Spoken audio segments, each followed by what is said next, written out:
धृतराष्ट्र का प्रश्न। हे केशव, मेरे 100 पुत्र युद्ध में मारे गए और मैं अंधा क्यों हुआ? मेरे पूर्व जन्म के क्या पाप हैं? धृतराष्ट्र अंधे थे, लेकिन जब उन्हें यह पता चला कि गंधारी को 100 संतानों को जन्म देने का आशीष है, तो अंधेपन का दुख मिट गया था। धृतराष्ट्र के 100 पुत्र और एक पुत्री हुई। कुरुक्षेत्र में उनके 100 पुत्र मारे गए थे। एक पिता के लिए इससे बड़ी दुख की बात क्या होगी कि उसे 100 पुत्रों का शोक मनाना पड़े। भगवान श्री कृष्ण ने गीता का जो संदेश दिया था, उसे अर्जुन के अतिरिक्त संजय और धृतराष्ट्र ने भी सुना था। उसमें भगवान श्री कृष्ण ने कहा था कि सब कुछ पूर्व निर्धारित है, सबको उनके पूर्व कर्मों का दंड भोगना होगा। धृतराष्ट्र को वह बात स्मरण थी। दुर्योधन और दुशासन मुख्य रूप से पांडवों और द्रौपदी के दोषी थे। उनके मारे जाने को तो धृतराष्ट्र कर्मदंडों से जोड़ रहे थे, पर शेष पुत्रों की तो कोई भूमिका नहीं थी। वे क्यों मारे गए, यह प्रश्न धृतराष्ट्र को बहुत परेशान करता था। महाभारत युद्ध समाप्त होने पर धृतराष्ट्र ने भगवान श्री कृष्ण से पूछा, मैं अंधा पैदा हुआ, मेरे 100 पुत्र मारे गए। भगवान, मैंने ऐसा कौन सा पाप किया है जिसका यह दंड मुझे मिल रहा है? आपने अर्जुन से कहा था कि जो हो रहा है वह कर्मों का दंड है। मेरे अंधे होने और 100 पुत्रों के मारे जाने के पीछे क्या कारण है? कृपया करके मुझे यह बताएं। अपने पुत्रों को खोने की पीड़ा से उबरने में यह काम आएगा। भगवान श्री कृष्ण ने कहा, महाराज धृतराष्ट्र, आपने उचित ही सुना था। कर्मों का दंड भोगना ही पड़ता है, उससे कोई बच नहीं सकता है।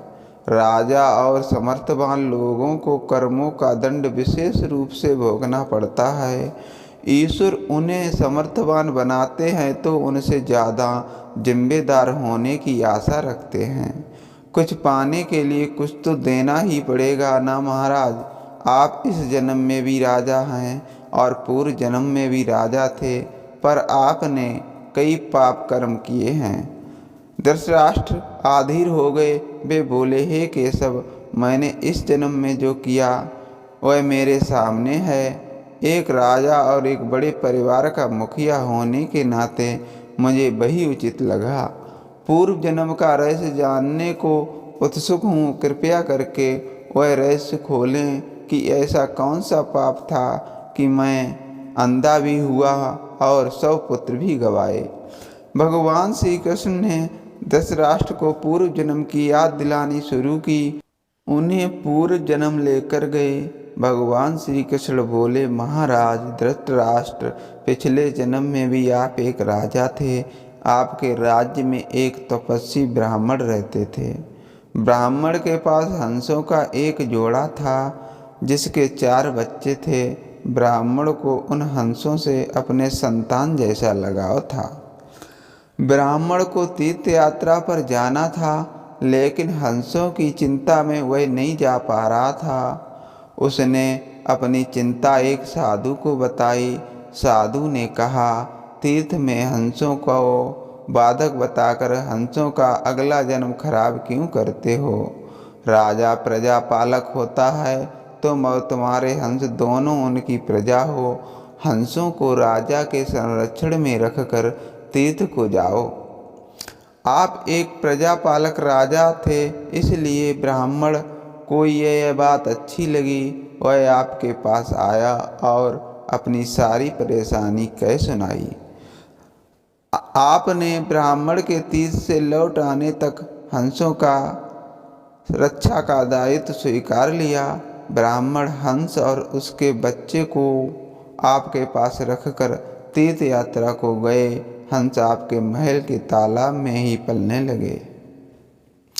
आपको एक दिन मांस खाने की तीव्र इच्छा हुई। आप उस समय अपने महल के बाग में घूम रहे थे। आपकी नज़र हंसों पर पड़ गई। आपने सोचा, सभी जीवों का मांस खाया है, पर हंस का मांस आज तक नहीं खाया। इसका स्वाद आखिर कैसा होता होगा। आप इसी विषय पर सोचते रहे और हंस का मांस खाने की इच्छा तीव्र होती चली गई। यह इच्छा अब पराकाष्ठा पर पहुंच गई और आप खुद को रोक ना पाए। आपने हंस के 2 बच्चे भून कर खा लिए। उसका स्वाद आपकी जिह्वा को लग गया। हंस के एक एक करके 100 बच्चे हुए। आप सबको खाते चले गए। अंततः हंस संतानहीन होकर दुख में मर गया। कई साल बाद वह ब्राह्मण तीर्थ यात्रा से लौटा और आपके पास आया। उसने आपसे अपने हंसों के बारे में पूछा। हंस तो आपके लालच की बल चढ़ चुके थे। प्रजापालक राजा यह कैसे कहता कि उसने अपनी प्रजा की संपत्ति को चुपके से लूट ली। इसलिए आपने ब्राह्मण से कह दिया कि हंस बीमार होकर मर गए। ब्राह्मण आप पर पूरा भरोसा करता था। उसने आपकी बात मान ली और विलाप करते घर चले गए। महाराज धृतराष्ट्र अपने हंस के बच्चों को खाकर और फिर झूठ बोलकर एक साथ कई अपराध किए। आपने तीर्थ यात्रा पर गए ब्राह्मण के साथ विश्वासघात किया, जिसने आप पर इतना विश्वास किया था। आपने प्रजा की धरोहर में डाका डालकर राजधर्म भी नहीं निभाया। जिह्वा के लालच में पड़कर हंस के 100 बच्चे भूनकर खा गए, जो आपके पास आश्रय के लिए आए थे। इस तरह आपने उस आशय का वध किया जिसे आपने आश्रय दिया था। यह बहुत बड़ा पाप है। हे राजन, इन घोर पाप कर्मों का आपको दंड मिला है।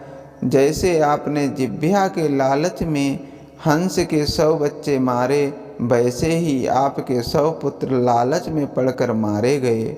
उन सब की जिह्वा भी आवश्यकता से अधिक उदंड थी। जिसने आप पर आंख मूंद कर भरोसा किया, उस तीर्थयात्री से आपने झूठ बोला और राजधर्म का पालन नहीं किया।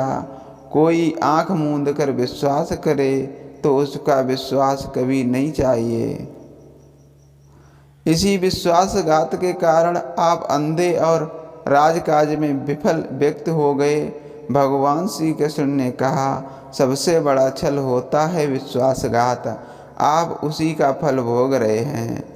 वीडियो अच्छी लगी हो तो लाइक, शेयर और ऐसी ही वीडियो को देखने के लिए हमारे चैनल को सब्सक्राइब जरूर करें। धन्यवाद।